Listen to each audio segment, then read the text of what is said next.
Go ahead. Okay. Hi, welcome. You're listening to Beyond the Front Door podcast with Lindee and Rhea, and we are real estate agents here at Peak Properties in Cheyenne, Wyoming. And we bring you real estate stories that make you laugh, cry, cringe, inspire you, All of all the the above. things.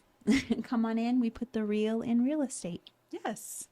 I would like to thank everybody for joining us here today. I'm really excited to be introducing Brenda Birkle. I got it right. Yay! Yay! Brenda Birkle with the local organization with My Front Door. And so I just want to say thank you so much for being on today. Thank you for having me. I guess what we would love to do is just start off and have you, we've already been talking a little bit, of course, but tell us a little bit about yourself, your family, how long you've lived in Cheyenne, all the things. So I come from a long-time homesteading family. My family Oh, homesteaded out in Carpenter. My great great grandpa built all of the little houses on the corner of um, Logan and 20th or Logan and 20th, okay. where Alf's Pub is today. That used to be a gas station. Yes. And my great great granddad had built all the houses on that block when that gas station was up in operation. His wife ran that. Well, he was the quartermaster at the base out at the war during the war years, as he said. Wow, that's Yeah, great so history. I love that. I've lived a lot of places around the globe. When Okay. I came back to Wyoming, I found a nice Wheatland boy and settled down and raised two children. We live a little bit outside of town, and my children are grown, and we're empty nesters and enjoying the Going next on part of what dates. life has to offer. Yes. Absolutely. Yeah. We love that. I'm glad to hear that's a thing because I have little kids. So, that Mhm. seems like really far in the future, but I'm sure it's not. Well, they're not little, like what, how No, yours are 11 and 8? Is that what you said? 11 and 8, yeah. Yeah, But it I mean, feels like Mm, you Don't got a long blink. ways to go. Yeah, feels real Don't blink. busy don't right now. blink. Yeah, that's so Mhm. true. Because Yeah. sports start to take over Yeah. Mhm.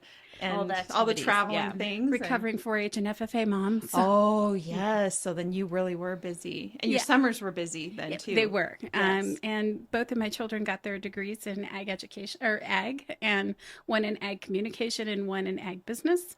And they're both not working in ag, but those degrees served them well. Sure. And don't blink. Before you know it, you'll be learning to connect with them, and so proud of the adult people they've become. Yeah, it is a different world to be parents of Yeah. adult children. And we were, so Lindy and I just had, before you came, our moms on for a Mother's Day Aw. podcast. Yeah. And we were talking about that very thing that, you know, your relationship with your kids evolves, as they get Hmm. older and you kind of adjust to your life. But while they're with you, you do all the things that moms do. You And do. yeah, It's interesting. I had a conversation recently about when you're young and you're thinking about, oh, I need to find the one. I need to settle down. I need to have kids, and you feel like time is ticking and ticking away. And then now that we get to this stage in life, I'm sure that you can appreciate yeah, the clock is still ticking, but you yeah, want to pack it all in. you Do you know do. what I mean? It's a Yes. different kind of. We were given a finite amount of time. Mhm. My granddad gave me the secret to life just hours before he passed. 1995. He said it's Okay. all about good times and bad. There should be more of the first than the second. If it's not, it's your fault. You made it too hard. You're put here to love and be loved. It's not Oh, hard. I love that. I love Absolutely. that You're in too. charge of it. Yeah, Yeah. Yeah. that's true. So Great. that's me in a nutshell. Awesome. So tell us a little bit about your career trajectory. Like what got you to My Front Door? Golly, an odd series of happenstance. Yes. So, I actually, my field of study was civil engineering. I did Oh, not complete the degree. I chose to settle down and have children. Don't regret the decision for a moment. yeah. But I will tell you, many of the systems-based analysis and approach that encompass civil engineering serve you well in other areas of It's life. transferable. Absolutely. Um, I worked as a civilian for the U.S. Air Force abroad. I got to see Pink Floyd in concert at the Fall of the Wall. Very Ooh, cool. that's very cool. Right. I've worked for a brief moment in economic development, not really kind of a passion for me. Mhm. Although I have to tell you that so much of what I've done, I've worked for the Air Force. I worked for YDOT for 13 years Okay. in various capacities, and then moved to Sage Truck Driving Schools, where I ran a truck driving school for post-secondary technical trade for Wow. right about 12 years, and then during that time became completely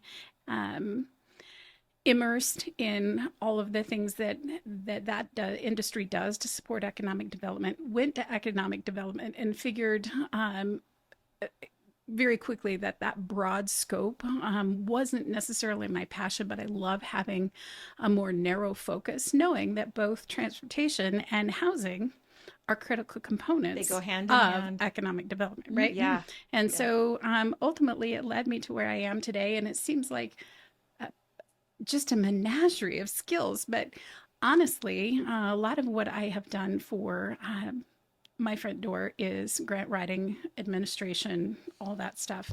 So for me, on the push it out the door side, I worked for purchasing at YDOT for several years and learned about how contracts are formulated, requests for bids, all of that stuff, how that process works and how funds are pushed out the door from a government level. And then through Sage Truck Driving Schools and really applying for grants and all of that stuff, I learned how it brings dollars in the door and what the impact can be. Well, and two, learning how loads are when you're a truck driver, and I know this is slightly removed from a truck driving school, but my dad owned a trucking company, so I spent a few years dispatching trucks from Yes. him, and you learn a little bit about how Yep. truck drivers come to have loads on the back of their trucks, Yep. and that's an interesting Yep. gig as well, isn't it? It sure is. Yeah. And I also became fairly involved with the Wyoming Trucking Association and thinking about Council of Safety Supervisors and all of those things, and thinking about not only how loads come, but how inventory is done and all of those safety practices. And so it was an incredible education and a very rewarding. Sure. And vocational and technical training is incredibly needed.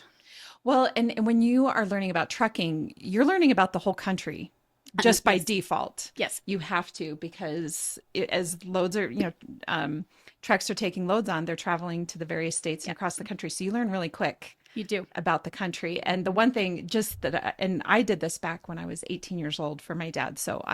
But the one thing that I remember is that he would get furious with me if I loaded a truck going into Denver, because all things go into Denver, but nothing comes out. Or at least this is how it was 20 years ago. I don't know if it's still the case now. So oftentimes, if you had a load that brought a truck driver into Denver, you'd have to deadhead them, which means an empty trailer, out to get them to a different part of the state, or even to a whole new state altogether, to then pick up a load and keep going. And that's lost money.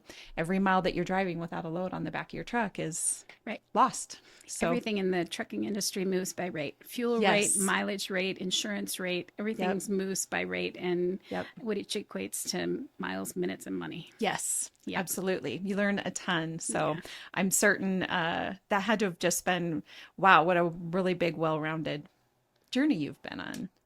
And so I'm excited to continue the journey with my front door. And Yes. I have to tell you, hats off to what you do.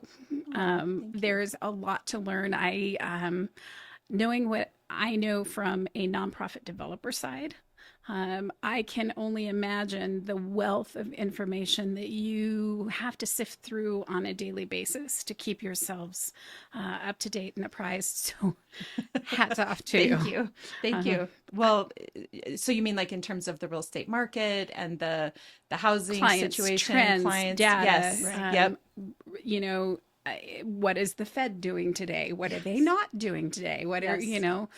I mean, and on top of that, I'm sure that you have a number of clients that when we look at, what folks are able to qualify for and those kinds of things, and thinking about the various loan products and really advocating for your clients. And I know that that's a huge part of what both of you do. Yeah. You have to be incredibly knowledgeable and well-rounded. Yeah. Absolutely. Yes, absolutely. And the hard part right now that Lindee and I've talked about is that, I mean, we have clients that maybe are just qualified for, in the mid 200s, for example. Not a lot out there in that price range. And so oftentimes they have to wait just a little bit to find the right home because it's a little tough out there right now for While those they're lower. waiting. Yes, let's Right? talk about that. While they're waiting, Yes. one of the things that we really do is we have a 3-phase core program model. Okay. That begins with financial literacy for 12 weeks. We use the NeighborWorks American Dream, Realizing the American Dream curriculum. Our family advocate, Amy Phillips, teaches the program. She is not a HUD certified housing counselor. However, she has passed the HUD certified housing counselor's exam. The difference being is that we have not, but we are in the process of pursuing our HUD agency certification. Once we get that, she will then become a certified housing counselor. However, she has passed the test. So she, the first shot within 30 minutes, and there are many folks that take that several times before they actually pass. Okay. So the good news is that Amy is well suited.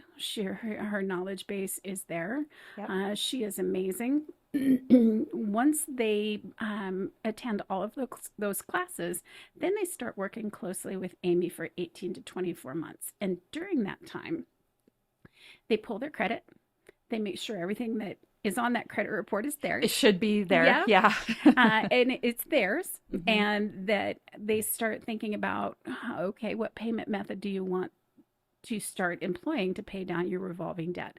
Snowball, landslide, what are those? How do we attack those? And let's first and foremost, knowledge is power. What's coming in, what's going out. Let's plot it. And really doing all of those intensive things. Sometimes it's personal and up in your business about how many streaming apps do you have? Yeah. We might want to think about Narrowing that down. Right. Yeah. So Yeah. really kind of giving them helping them develop their own plan, one that they can stick to, one that is doable, but also gives them a bit of, how do I take care of me? But doing that in a really good, healthy way. Once families, and we serve families, children between 50 to 80% of area median income. So once they do all of that with Amy, they've repaired their credit, they're qualified, and they're ready to start looking for a home, and then they buy a home.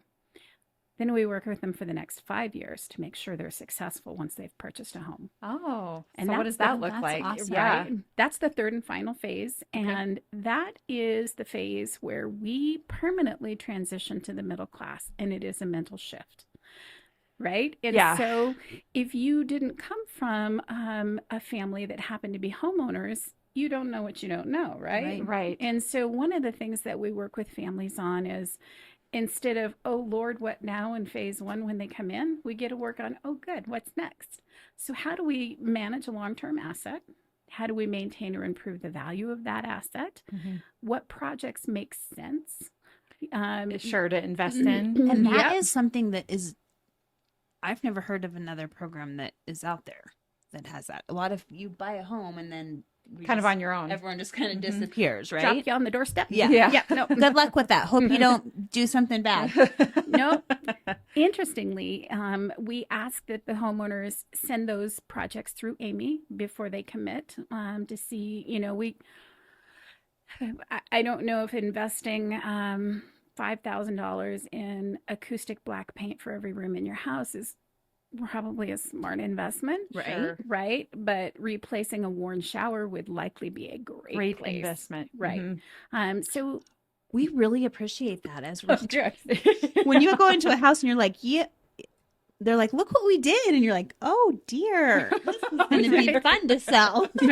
Oh, goody.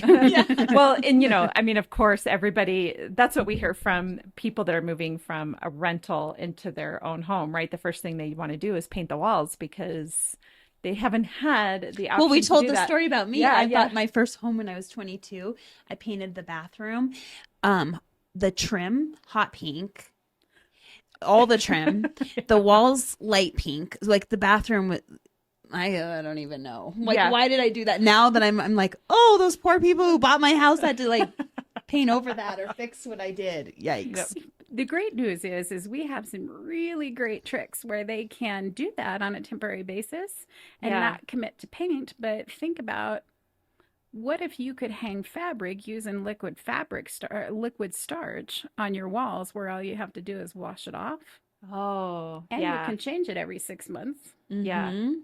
Pretty fun, pretty That cool. is- that is Yeah, really because cool. there's like a balance between it is your home and you want to make it yours, and that's part of being a homeowner, and that's exciting. But you also want to like protect your investment and not do things to it that are That's going that to mental shift, right? yeah. Yeah. So once we kind of tackle those things, and they get some projects that they want to do, and they're we can support them. We give them $1,000 in years 2, 3, 4, and 5 to help offset the cost of those improvements Each year? each year. So Wow. up to $4,000 the first 5 years of home ownership really gives them an incentive to kind of think about not only making it their own, because we encourage them to do that, right? And identify with their space and connect in a level that they haven't been able to. Make it their home. But also realize it's not just a place to make memories, but it's also an investment. Investment. Yep. The other thing that we do is really talk about, oh, good, what's next? So we get to talk about how do we save for retirement? How do we Save for children- emergencies. yep, and Yeah. save for children's educations. And interestingly, when in phase 1, when we start out, the first 2 things they start saving for is 1, an emergency, and 2, for a down payment on a house. And those accounts should be across town in a separate institution where it's hard to get out. Out of. Yeah. Yeah. You got to be intentional about going over there. Yeah. Not just a debit card that you can Nope. swipe. We Yeah. talked about that with Christina. Do you know Christina Berta? She works at YDOT. She's worked there a long time. I feel like Her I husband should. does too. Hmm. I don't know what she does there. I don't know like what area she's in, but she did that too. And she talked about, she's paid off her house. So she came in and talked about that, but she talked about her fund that how they paid off their home and putting it in an account Just that you forgot did that it not, existed, and you don't essentially. touch it for any reason except for an Right. emergency. Just Yep. forget it's there. It's not even an option to be like, Yeah. let's just take a couple hundred from it. Yeah. Right. And it's really that intentional plan, right? And so if you've not grown up in that kind of an environment, it's not second nature. Right. Yeah. It can, however, be second nature for the next generation. Yeah. We talked about that too. And so that's what we want is for the kids to have options. We are really targeting the children.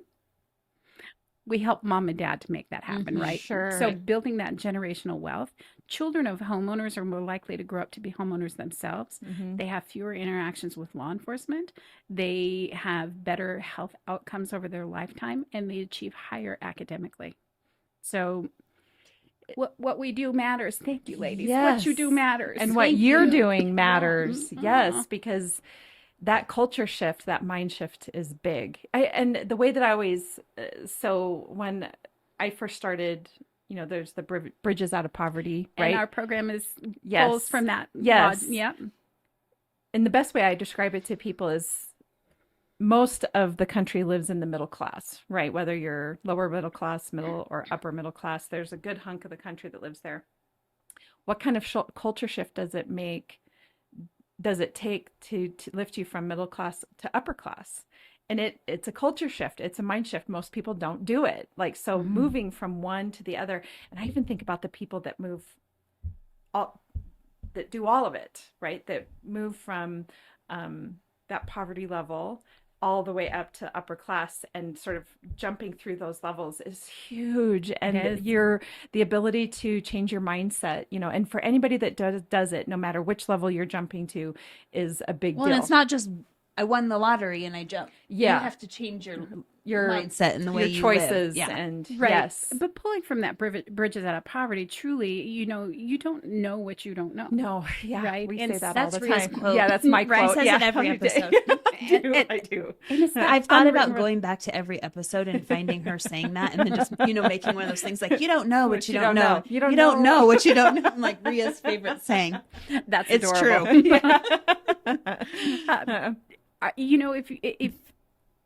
If families had the unwritten rules, right, and if they understood, and quite frankly, there's a lot of them, and even where I sit in my socioeconomic class, I'm certain that there are unwritten rules in, for example, Teton County, that I wouldn't have any clue about.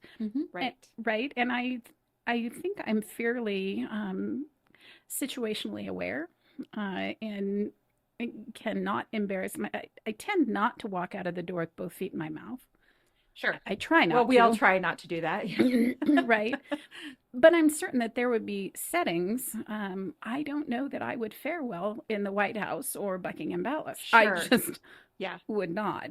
I would. Well, I mean, to an extent, we're Wyoming, so I would probably blend into the woodwork as best I could. Yeah.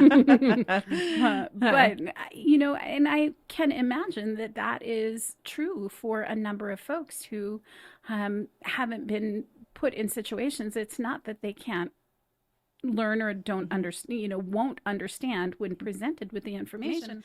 But let's face it. If Warren Buffett was the economic messiah, he would have already fixed the national debt, right? But he has the knowledge and skill and opportunity, and he's always had the ability. Our families have the ability. We just need to give them the knowledge and the skill, right? And then they can go about creating their own opportunity.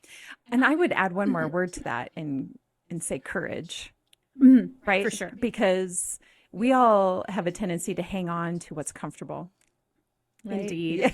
Indeed. Every single one of us. And so if they're willing to leave their comfort zones and then have that skill and what was the education? Knowledge and skill. Yep, knowledge and skill. If you have the courage to do it, face your vulnerabilities, face your weaknesses, and make the leap, then yeah. Absolutely. Complete And sense. that's kind of what we do. We meet our families where they are. Yep. And we walk with them and provide them with resources and accountability where they need an accountability partner. We can be that.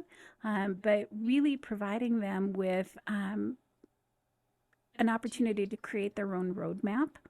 And it's amazing. We have had 55 families come through the program and achieve homeownership. Wow. Of those, 53 have been successful over the long term. We have a 97% success rate. Those families have purchased $9.8 million in real estate. And interestingly, I went through all of our records. When we started out, we were an all-volunteer effort. And when was this? 2007. Okay. And our first homeowners were really in about 2009. And it was the office was in the basement of our founder's home in his son's old bedroom. Oh my Right. Is that gosh. cute? How many businesses start in the garage or the bedroom of a house? I swear. And now, we've moved to operating in 2 counties with paid staff and active board. Terry Williams is our founder, and he's still on our board and very active today. Okay. But there wasn't really kind of a focus on capturing all of the aggregate data about our families in the early years. Later, as we became a United Way agency in both counties, we started really that data collection that was a standard part of what we did.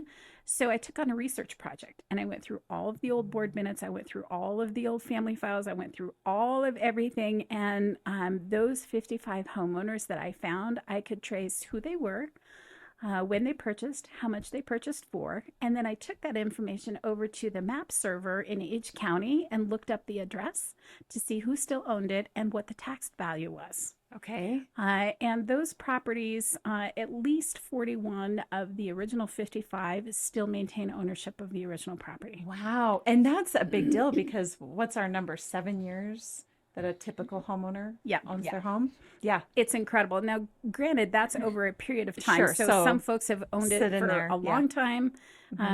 One of our current board members was a graduate of that first class and a homeowner. So Oh, I love that piece. the But lived experience. yes, those properties for those folks have improved by 7.8 million.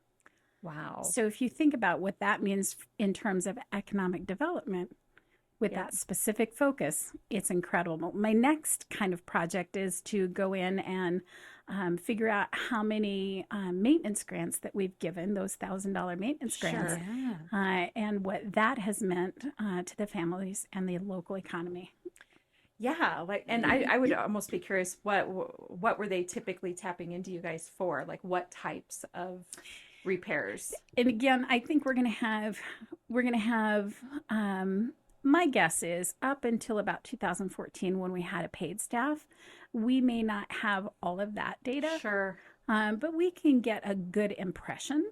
My guess is a water heater, a furnace, a bathroom, things like that. Yes. My guess, honestly, is particularly folks that they might have bought their starter home, and they might have purchased a home that predominantly fit their needs, but they needed to finish the basement. Oh, okay. Okay. So I'll have to loop you back Yeah, in and yeah, see you're what gonna I have to come find. back But and fill us in on that. I'm so very proud of each and every one of our families. In our last class, we have a single dad, we have two single moms. This go around, we're really excited. We were able to partner with one of our local other nonprofits, Habitat for Humanity, and looped their families in that are purchasing a home, looped them into our financial education classes. So multiplying the impact in the community. So what a blessing. We're so grateful for that opportunity. That is really huge because we've had, we had Dr. Michelle Aldrich on here from the Cheyenne City Council talking about housing. Yeah. And then we had Carla Tureen. The spelling of her name does not match the sound. From Safe House, Yeah. talking about housing and that real challenge of the, making the leap. Yep. To be able to purchase a home from where you're at, if depending on your child care issue, situation and your employment situation, it can feel really hard. Yeah. It can feel really hard. And some of the credit things that may come out of A separation. or- hard relationships and things like that. Absolutely. Dr. Aldrich interestingly sent me a HUD article recently about the challenges that victims of human trafficking face when it comes to the rescue and making that transition back in, and what the things they might face once they get stable and want to buy a home. So yeah, Interesting. right. The whole the history of housing and housing policy is just it's fascinating over the years, sometimes a little sad. Yeah. But if you look at the things that have affected housing policy over the years, honestly, it goes back to the Louisiana Purchase. It does. Yes. And because that port city was so important for international trade, and the way they wanted to expand their reach westward was to offer the Homestead Act. Right. And that Homestead Act really centered around 160 acres and a mule if you farmed and improved it, yet women couldn't own land. So we just talked about this morning, didn't we? Yeah. It's just incredible the amount of things that have come up in history. That's why when, folks say we need to make drastic policy changes, I always go, let's take a scalpel approach. Let's be intentional. Let's think downstream. I'm not saying that we don't need to make policy changes. We do. But I think they need to be metered, measured, and well thought out, right? And I think there's going to have to be some precision scalpel cuts in many places as opposed to one big cross section across the torso. Because I mean, we're facing some challenges here in Cheyenne with the boom, you know, I don't know if the boom is what you call it, but just definitely an increase in population and the base being here and the intersection of I-80 and I-25 presents some challenges. And then, of course, Cheyenne has done such a great job of attracting businesses. And so we have a unique, what did Greta call it yesterday? A perfect storm of things happening here that provide for some unique challenges. they do. For housing. I can say that they're unique for us. They're likely not unique in the context of they've likely happened to other communities. Sure. Right. And so think about what they may have learned as best practices and what we can do to kind of be gentle, for this way too you shall go. Right. And think about everybody, I think, can agree that we are quite different from Teton County and the concerns in that community, but the concerns are real. And I would argue that 30 years ago, they might be in the position that we are now. So be gentle. Sure. Right. So what are the best practices? Think about what we can do. For example, you know, there's been talk about, well, maybe we need to require inclusionary zones for, you know, maybe whenever we approve a housing development, 10% of those have to be in the affordable range. And I think if you follow the math downstream, if you have 100 houses, 10 of those have to be affordable. The cost, that loss in profit, a developer won't need to take that loss. The business model would say to distribute that over the remaining 90, right? Sure. Incrementally, a little bit at a time. And you should be able to do that, right? Sure. But the problem is that when the owners of those 10 homes sell, the subsidy up front is not retained. They are then appraised against all of their neighbors, which was overinflated to begin with because it absorbed the loss. Sure. So that's what I mean when I say we do need policy changes, but it needs to be intentional. It needs to be well thought out, and think about how that multiplies downstream 10, 20, 40 years. Yeah, that makes sense. That's that systems-based approach that civil engineering really, Right. That's that transferable skill. Yep. Yeah. So what is, if a client was, if a person here in Cheyenne was thinking they would like to own a home, but it's feeling really impossible, but they are listening to this or they have heard of My Front Door, what happens next if they decide to reach out? What are the steps? What goes on? You can reach us at 307-514-5831. You can look for our website, which is myfrontdoor.org. You can find us on Facebook. You can reach out to any one of the board members. They're all listed on the website. You can reach out to our family advocate, to me. We have classes.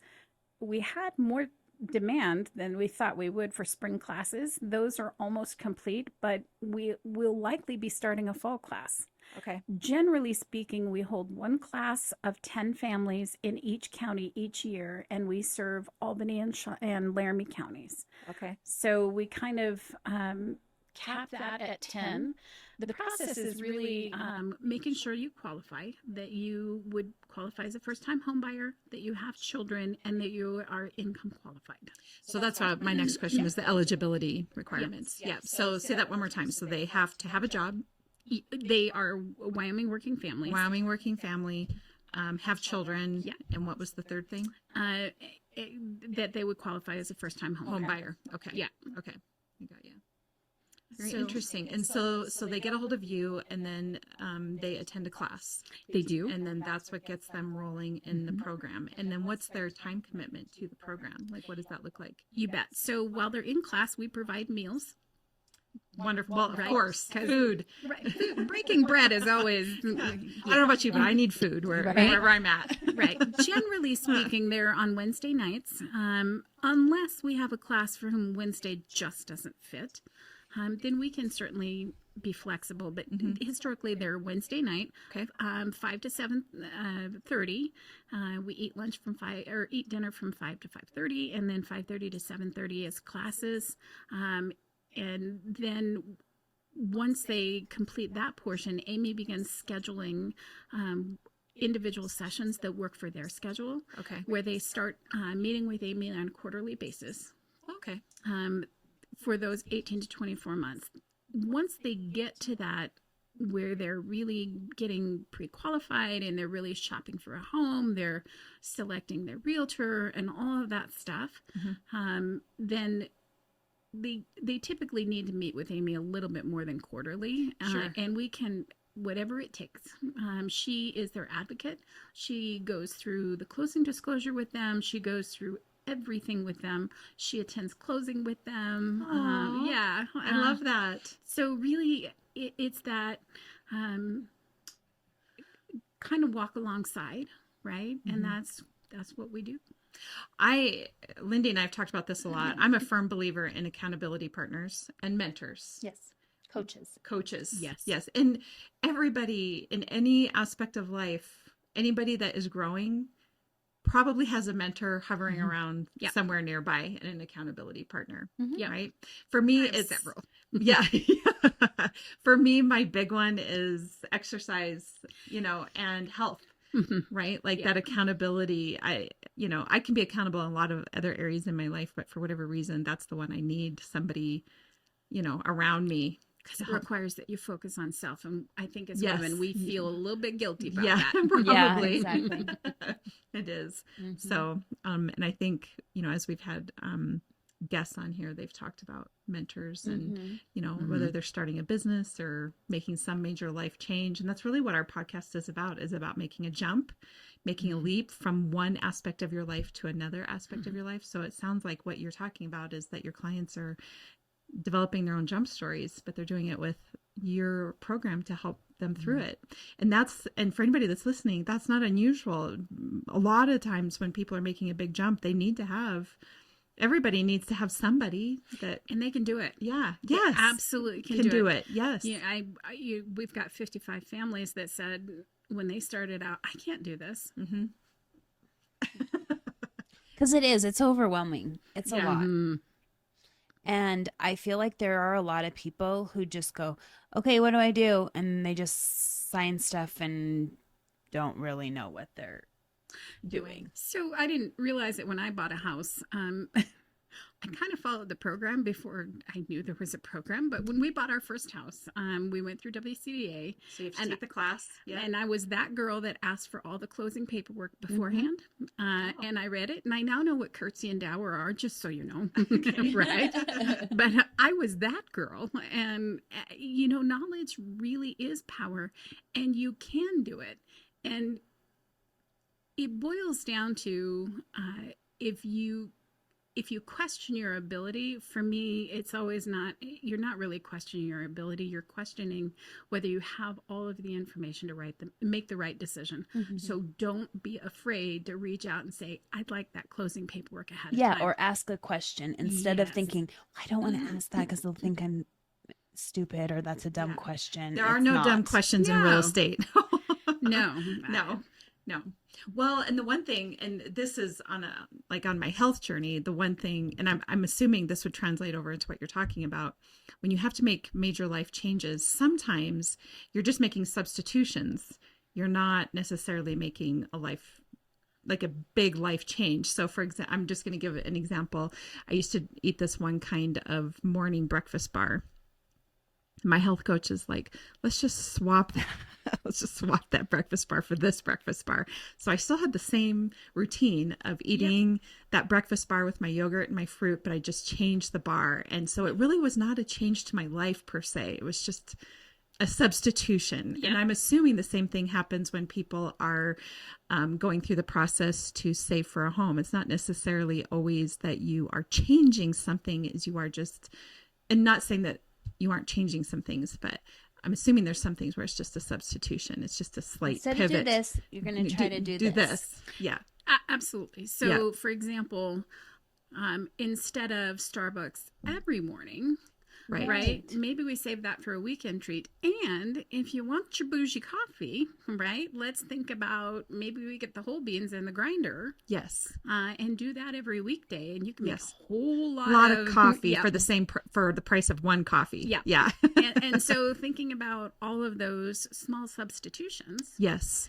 that add up to Big changes. A big change. Yeah. And it really is it is that mental mind shift. And the other thing that I would assume that you guys are doing that my health coach did for me, and I just need to have her on sometime because I've referenced her a few times, is she's like spoon fed me the information. So it wasn't like, here you go. Every time I met with her. So I met with her for 3 months about kind of the same thing, right? Yep. And every week it was. Well, and that's why I kind of like the 12 Yes. the 12 weeks, because Yes. that's another thing, is it's very overwhelming to just get it all All at at once. once. And they're like, Right. Yeah. now what? What do I got to do? Okay, fine. I'll just sign that. I don't know what I'm doing. Yeah. Absolutely. I mean, we go through everything from. And then you're like, remember when we talked about this? And they're looking at you like, We No. talked about a lot of things. no, I don't. You're like, but we talked about it. And remember, I read that. I was showing you that. And they're like, looking at No. you like, No. like, Right. oh. Gotta be You digestible. said a lot of words. Right. We go through everything by who are Fannie and why do I want to know them, all the way up to what is escrow, what happens to your escrow account if you miss a payment, and what. I mean, we go through all of it. And if you did that in one setting, It'd be too much. Yeah. yeah. So, they get little homework assignments in between, and they're kind of focused on. Yeah. I mean, it's hard. I sometimes it's hard. I go show houses to a first time home buyer, and I have to say, so what do you know? Do you know what earnest money is? Have you talked to a lender about this? And they have to, then they have to tell you what they know, No, and then you have don't to know. explain those things. You're like, okay, well, we got to start at the beginning. Yeah. Yeah. And But it'd If be we nice can- to learn all of that before you even start the process. Because it empowers you. It Gives does. you more confidence in making your decision. Yeah. I think instead of showing up to a property and thinking about if the property really meets your gotta haves and those kinds of things, and it feels like home, I think they then probably, my guess would be to shift and say,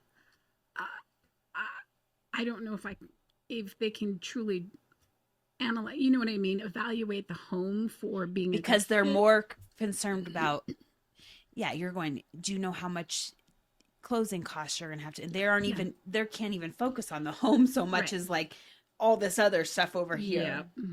Yep. Although I have no doubt both of you are very good at, from experience, Hopefully, yes. right? We try. Yeah, we do what we can. And then, of course, inspections, it is a lot of explaining it, walking them through the process. And I will say, as realtors, especially with first-time home buyers, I feel like we're a little protective as well, like making sure that they fully know everything going on. Yeah. And that they're and trying to read their body Yeah, language. Like, language. you're looking, I sometimes will be like, I don't know what that look is. Yeah. I feel like you're saying something, but your body's Talk telling to me me. something Yeah. else. Like, Yeah. what's happening right now? I had one buyer recently. He's in the house and we're looking at it, and all of a sudden he goes, I have to leave. I don't feel well. And he just, Really? and I literally was like, I don't know what just happened. I feel like I might have just like made him sick. Like maybe it was just overwhelming. He called later and was like, I'm okay now. I was like, okay, I need to like take it down a notch. Maybe he Yeah. was like wholly overwhelming, but you know what I Yeah, mean? You have to wholly like, overwhelming. sometimes they go, you're like, do you understand? And they're like, yeah. And I'm like, your face is not matching what you're saying to me. Yeah. Right? Yeah. I'm worried right now. Yeah. Our mama feathers come out too. Yes. We feel like kind of those Yes. wise owl mamas that kind of Right. take the wings and just, Especially because I'm worried later you're going to go, I know I said yes, but I feel like this is a bad idea. Yeah. Yeah. I don't want you to say that. okay, well, it's a good idea, but maybe not right now. Right. Sure. Exactly. Yeah, let's talk about it. And yeah, it really is about making them feel comfortable with the decisions that they're making, and that we're comfortable with the decisions they're making as well. Because we don't want to, we don't want them to be in a situation that's going to be a burden to them later. Right. Right. For So, sure. I mean, mathematically, it doesn't make sense, because if they get in overwhelmed, they end up in default. It's not we good don't want for the that. market. It just absolutely. No. I bet you're fantastic. So what advice do you give for anybody that is considering home ownership? I mean, you've talked about your whole program, but just to sum it up, what is your biggest piece of advice? You can do it. And with us, you won't have to do it alone. We walk with you every step of the way. We then help support you as you find that realtor and lender and closing title and escrow that are right for you. We walk you through all of that process. We also, before you get to that process, we help you really define and think about what you are truly looking for, what you really must have. Probably a rooftop terrace and an outdoor kitchen aren't on the top list for our families. Yeah. They would, however, like structurally sound, good inspected wiring, plumbing, bedrooms and all that stuff. That meet the number of pillows that they need. I mean, so for us, you won't have to evaluate what you really want and what your your goals are, not just in the house, but in other areas. Overall. Yeah. The other thing that we kind of do in phase 2 is how do we make you value added to kind of put you in a different buying bracket? Is that education? Is it training at work for advancement? What does that look like? So we go through a kind of a wraparound approach. So trust me when I tell you, once you apply, we had one single dad that said, I moved here to get out of a violent community to bring my daughter. And I have one friend here, and I'm getting very frustrated. By the end of the interview, there were 3 of us office girls. We looked at him and say, now you have 4 friends. Yeah. Oh, I'm going to tear up a little bit. Right. And he is truly amazing. Went through and got completed vocational and technical training. Is really on the road to a great life for he and his daughter. But you can do it. You won't be alone. You won't be alone today and not tomorrow. Oh, I love that. I love your mission. Oh, thank you. I do too, and we also love your name. Yeah. We Right? think there might be, like, you might get some phone calls for us and we might get some phone calls for you. So That's beautiful. We'll refer them. Absolutely. There's no wrong front door. No, That's there's right. none. So to wrap this up, Lindee and I each have a question that we like to ask all of our guests. And mine is, what is your favorite thing about Cheyenne?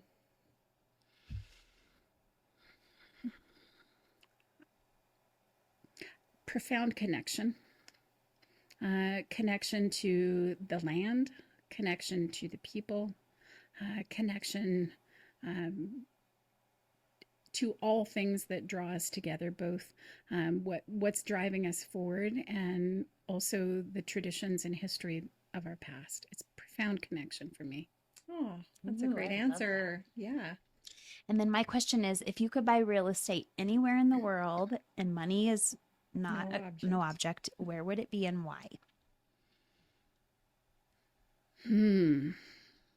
I have to say that if I could buy a house anywhere, it would be here in Cheyenne to bring my daughter Oh, yes. in her own home back here. She's in Laramie and it's very close, but if I could and get her off to a great start, that's what I would do. A mom that wants her children closer?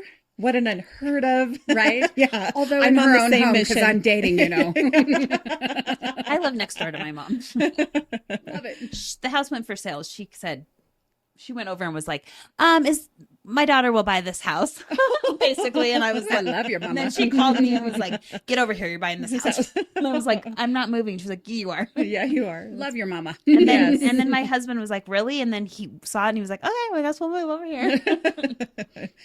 Of Well, course. that's perfect. So Yes, never can yes. move. Yeah. Well, thank you so much for Thank you joining for us. having It's been a me. real Yes, pleasure. thank you so much. Yep. And for everybody listening, we are Lindee and Rhea with Peak Properties. If you are interested in buying or selling a home, we are happy to help you with that. And also, and of course, if you're a first-time home buyer, we would love to support you in your journey. You can find us at www.sellcheyenne.com, as well as all of our social media channels, and Beyond the Front Door podcasts on YouTube and iHeartRadio, Spotify, and Apple Podcasts. So thanks for joining us. Thank you. Yep. So we need to get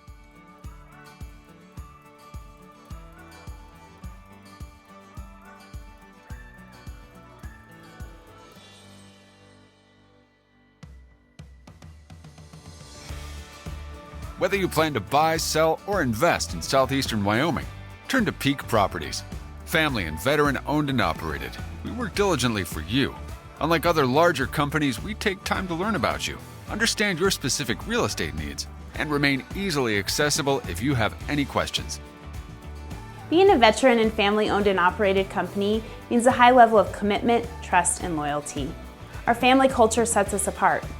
We work as a team. We develop not just professional, but personal relationships with our clients. When you choose Peak Properties, you become part of our real estate family. Looking to relocate to Wyoming or just move across town? Peak will be there for you every step of the way.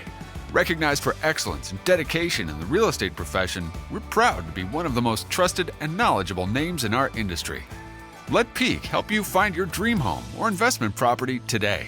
Our agents will make sure you're informed and listened to as they guide you to fulfilling your real estate goals. Reach out today. We have sold and purchased several homes through Peak Properties, and each time I've been impressed. They are great about guiding us in the right direction and always being in our corner. Peak Properties. Let our family show you the way home.